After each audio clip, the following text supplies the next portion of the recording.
What's good, Sumer Gang? It's your boy Suit, and yes, we're back with another video. Welcome to the How Strong Are You series. Now, Sonic the Hedgehog, Beltron versus the Hyper form. We about to dive on and see how strong these two forms from Sonic are, right? I feel like if you watch the last video that I put up with Yogiri, right, and how strong he is, I feel like Yogiri versus Sonic, Yogiri is going to He's gonna kill Sonic, bro. He could easily say your speed, dead. Your super form's dead. Chaos Emerald's dead. And you can't do nothing. You can't even fight back against it. Like, whoever made him up, bro, whoever created him, made sure that you don't have no resistance to his abilities whatsoever. It doesn't even matter if you had negations, nullifications. It doesn't matter what you got. He's gonna kill it. So we about to see how Ultrasonic and the Hyper forms stack against. And you know, let me know down below what you guys think. Subscribe to the channel. If you want your suggestions to be heard, all you gotta do is subscribe and hit like and comment down below. Let's check it out. Sonic the Hedgehog's arguably two most strongest forms that have ever appeared in video games and comics combined. You're getting cooked though by Yogiri. These two titanic transformations of Sonic takes the championship here today. Hypersonic versus Ultrasonic. It's Sonic 3 and Knuckles versus Archie, Sonic the Hedgehog comics. Everything is on the line. This is going to be one you don't want to miss. Check it out. Which Sonic form is the strongest right after this. Good day, Sonic Scholars. If you're new here, I just want to brief you on the tons of Sonic content I've done in the past. We've looked at Tails, Knuckles, Metal Sonic, the Archie Sonic comics, and so much more to come. Subscribe today, I guarantee you will love it here on the channel with the rest of us, and if you're a fan of Dragon Ball, gaming, anime, manga, that's a bonus for you as well. So spin dash that like button if you're a fan of Hypersonic or Ultrasonic. Hit that like button if you are a fan of the How Strong Are You series. Because we're getting into this. Let us first introduce the legendary Hypersonic. He's like a rainbow-ish, silver-ish color, right? Take an already overpowered Supersonic and inject him with over 9,000 blue Smarties. Hypersonic. Sonic the Hedgehog's arguably greatest and strongest form in the history of the video game franchise, maybe in Sonic history altogether. Okay, quick recap. Insert Sonic 3 into Sonic and Knuckles, collect all 7 Chaos Emeralds, then collect all 7 Super Emeralds. Enter Hypersonic, a being with potentially unlimited power. If you want to play on Supersonic's power in the games, animes, comics, well, Hypersonic takes that form and literally multiplies it many folds. And I only just realized he can breathe underwater. What a way to nullify Sonic's huge weakness. Well, Hypersonic can still die by the Crusher mechanic and off-screen falls. Yes, Hypersonic cannot defeat the godly programming of the creators, and especially for 16-bit times and how limited games were back then compared to games now, to portray serious matters of the story and characters. And you know, they did it right. We collected those super emeralds with more bonus stages, and the reward was power. Not just a bit of invincibility and extra speed like Supersonic, but Hypersonic felt like you had intense power at your fingertips in the world of Sonic 3 and Knuckles. With an exploding flash and boost, when you jump in midair, everything dies. Even bosses don't serve any real challenge. The real challenge is the ring. Yeah, I remember playing games like this. Like, Sonic could just, like, he could go through anything with his super form, right? It felt like his super form was invulnerable to any and everything. The hyper forms now, it's like that, but even more. I'm like, how does it get better than the super forms? Really, like, you're just really strong. But, like, I feel like we should just start pinning hacks against hacks, right? Like, hacked, like, fully cracked out characters versus cracked characters, bro. Like shonen, like, it really just depends on like who we're putting people up against. Cause like, let's use Goku for example, right? You have Goku, right? He's insanely strong, but he doesn't really have crazy ass hacks. He doesn't have like, you know, God-defying hacks where he could destroy gods. Cause it's gonna make the story boring. Like, it's not even like, if the villain is really cracked out and you need an ability to destroy it, then perfectly fine. Like the whole Moro situation, he has a lot of hacks, right?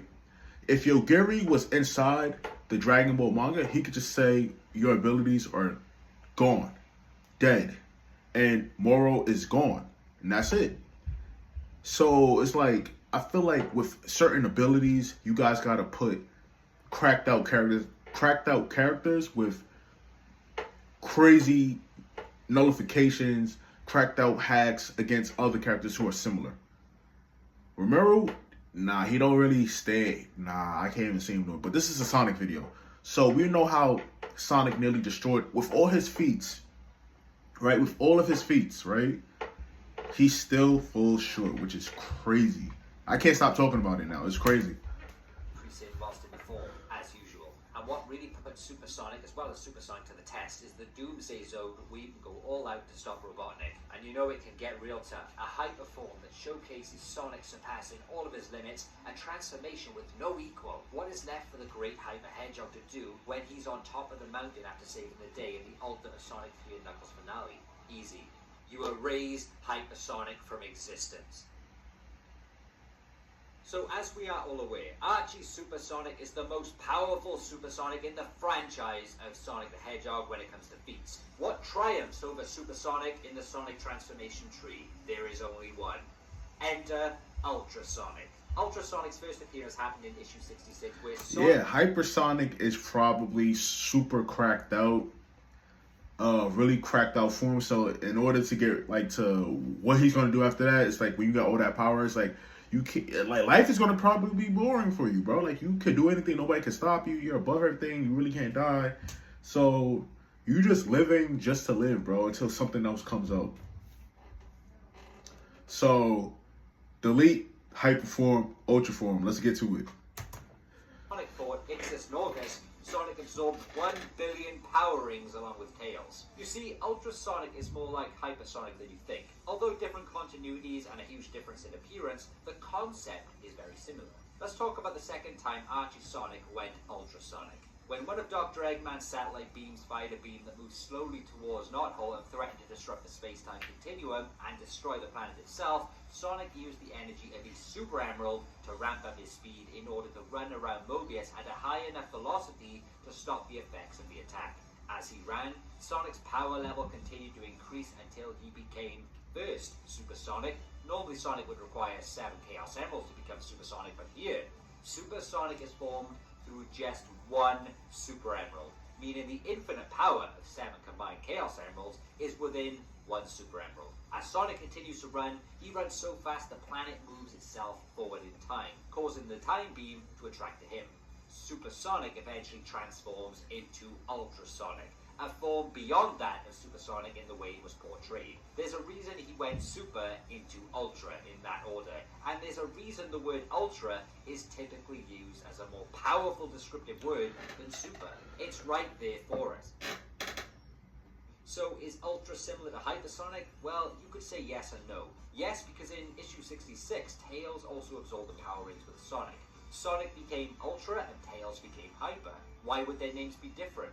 Well, you could say it was just to make them different in terms of names, or for Tails and not at the old Sonic 3 and Knuckles video game. But what would Tails even do if he's Hyper? Like, he don't excel in speed. He barely has flight, right?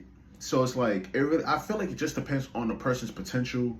Like, if you gave anybody a Super Chaos Emerald, they'll probably become like an Ultra or a Hyper. They'll have like a Hyper form or something like that, based off their potential. Sonic or Tails has more potential than each other, and Hyper or Ultra are stronger. Whichever way, depending on what you think about the user's individual potential. Naturally, we say Sonic always has more potential because it's Sonic. So Ultra may very well be one more extra step above Hyper, but I'll make another video another day on that. It's hard to say right now. I don't know. I feel like Hyper would be, based off of like what we know, right?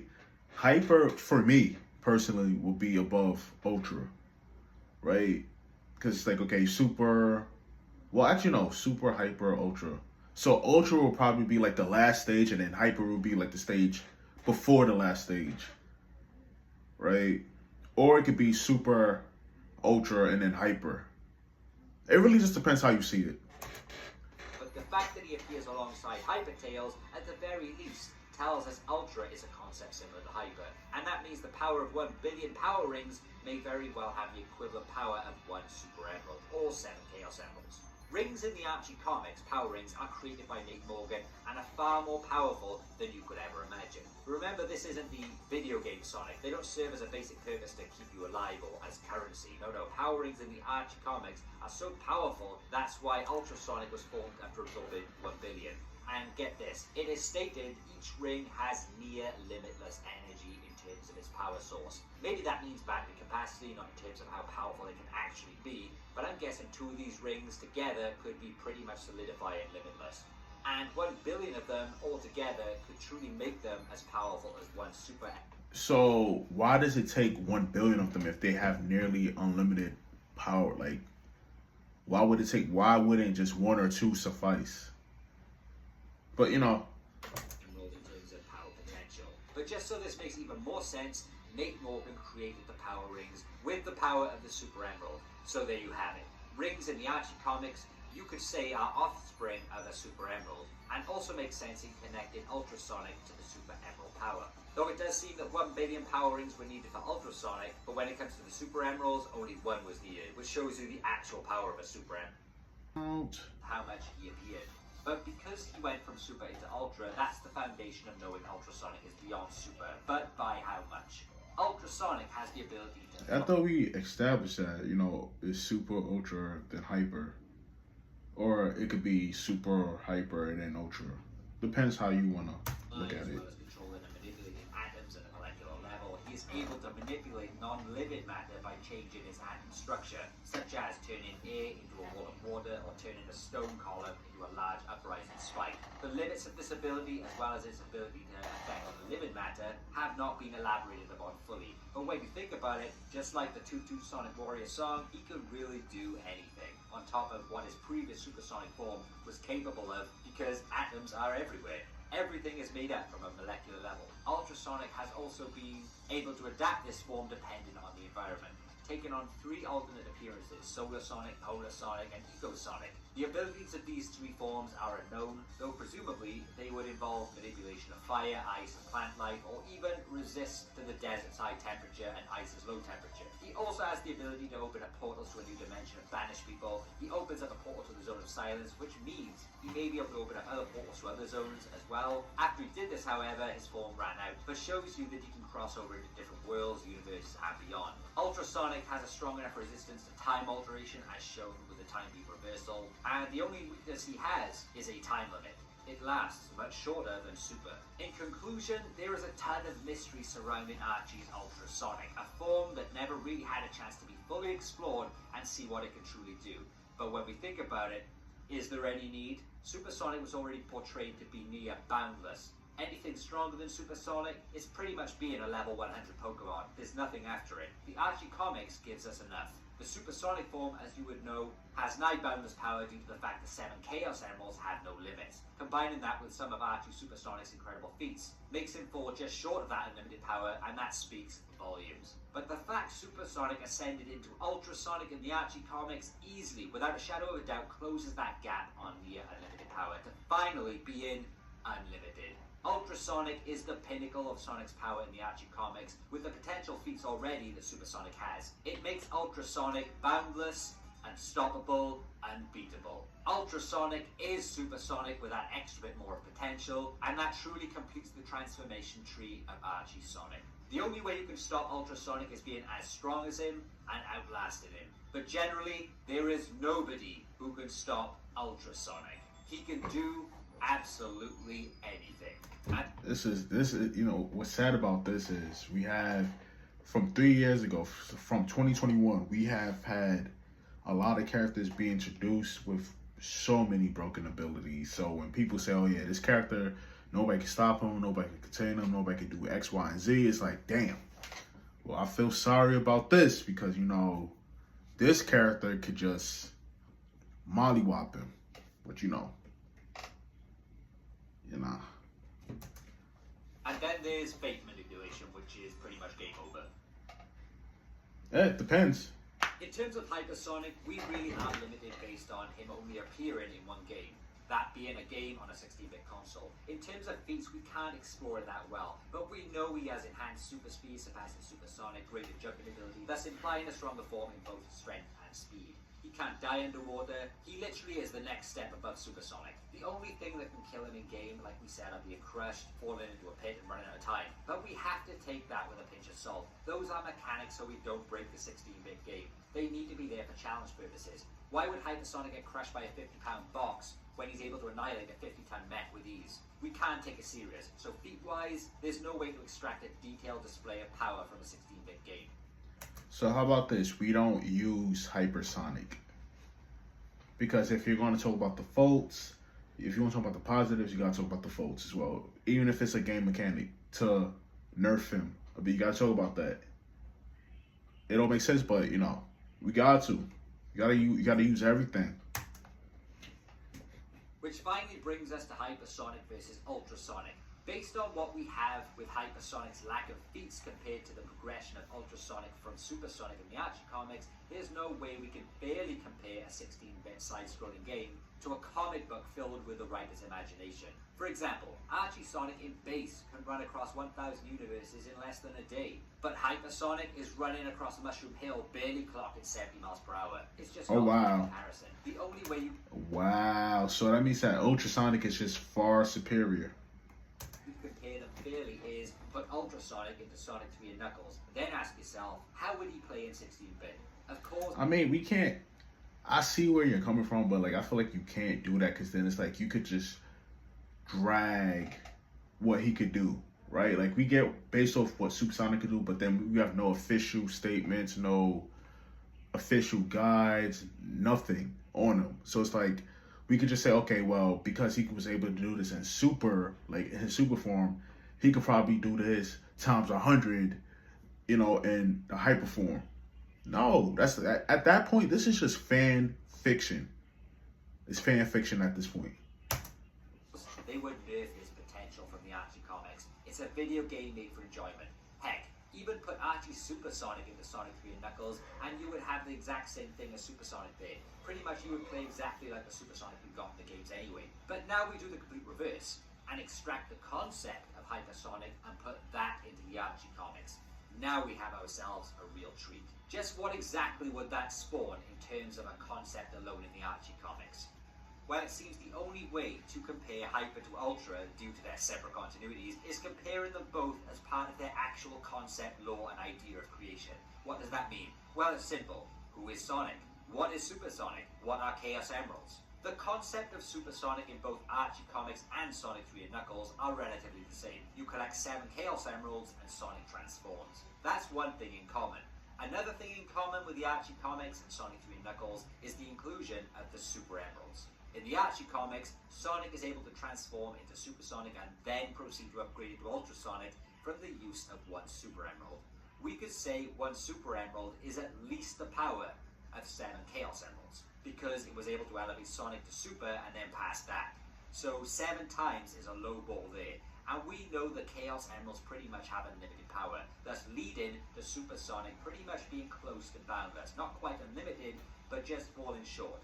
And then Ultrasonic closing that gap and actually becoming boundless or having absolutely no limit. Because it's the next form after Supersonic in the Archie comics. And if you want more detailed discussions on Archie Sonic's power in base, super, and ultra, check out my Archie Sonic trilogy. It's a must-see.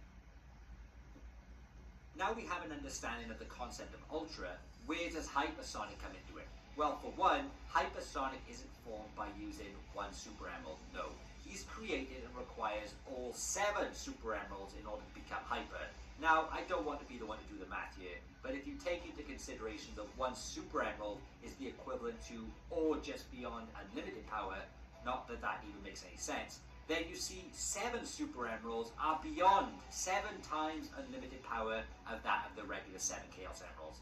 That's if we are using Archie Sonic comic lore. But because we have so limited information and appearances of Hypersonic, the only way to compare Hyper to Ultra is to bring the concept of Hyper to Archie lore and imagine Archie Sonic used 7 Super Emeralds rather than just the 1. We never saw what would happen if Archie Sonic did that. Yes, we only saw 1 Super Emerald that created Ultra, a being with boundless power, but 7? You could see why the writers just decided not to do that. Was there any point? A being with 7 times that of unlimited power? Does that even make sense? but it far excels anything in our universe and the Archie universe, to the point where it may just have a Which Sonic game is this? Because like he wouldn't even need to do the courses anymore. He could just fly over everything. place in another universe, something that is far more greater and more powerful than our universe. 7 Super Emeralds worth of power would create a being at least 7 times stronger than Ultrasonic in Archie. And that being would be Hypersonic. Hypersonic is at least 7 times stronger than Ultrasonic based on the Archie lore if we use the concept of Hyper in Archie. But on feats alone, Ultra blows Hyper out of the water because, like I said, the best we got out of Hyper in 16-bit is flying across the Doomsday Zone without breaking the 30 miles per hour speed limit. So we can't compare them fairly, but both have a win in some shape or form. Ultra because of its proof of feats, but Hyper if we transition the concept into Archie. I feel like if they revisited Hyper and actually put some lore behind it, it might be stronger than Ultra. I'm just saying, it might be if they actually did that. But I think the deciding factor would favor Hypersonic more because if we did put Ultra into Sonic 3 Knuckles, it shouldn't be and shouldn't play better than Hypersonic because it only requires 1 Super Emerald, where Hyper required 7. 7. Yeah. Hypersonic is 7 times unlimited at least, and that's probably only the beginning of his power. But I feel the comparison of concepts of Ultra and Hyper is solid because when we look at Ultra, Sonic's color is flickering into different versions whilst he's running. Eco Sonic, Solar, Polar. But when we look at Hypersonic, he's constantly altering his color and appearance even faster, as if to say this is the completed version of the Super Emerald Ascended form of Sonic. Think of it like Ultrasonic is Ultra Instinct Sign Goku, but Hypersonic is perfected Ultra Instinct. Yeah. And based on these 2 theories I said, you could really see that makes absolute sense. Hypersonic is the perfected, full power version of Ultrasonic that we never got to see in the Archie comics because it was too damn powerful. And Ultrasonic was the closest thing we got to see in the Archie comics as a nod to Hypersonic's concept from back in the 90s, especially with the transitioning colors of Sonic, and not to mention the giant nod of Hypertails from also powering up alongside Ultrasonic. In short, So we're gonna say that Hyper is strong because it requires, like we saw what it could do with 1 Super Chaos Emerald, right? You got Ultrasonic. 7, you got Hypersonic. So yeah, so Super, Ultra, then Hyper. It's just that simple. Hypersonic would be too much for Archie Sonic comics. Who would have ever thought there would be a Sonic power to triumph over the almighty Archie Sonic? Well, Hypersonic is just that, the concept that should be locked away for its own good. And for the sake of keeping the future of Sonic grounded, perhaps it's best that Sonic's most powerful and greatest form in history is left in the past, like the legendary form it is. Hypersonic wins. 7 times stronger, at least. Well, that does it for today's videos, y'all. I hope you guys enjoyed. Make sure to subscribe, smash that like button, and comment down below. If you want me to hear your suggestions, all you guys gotta do is subscribe, hit like, comment. Catch you guys in the next video. Peace.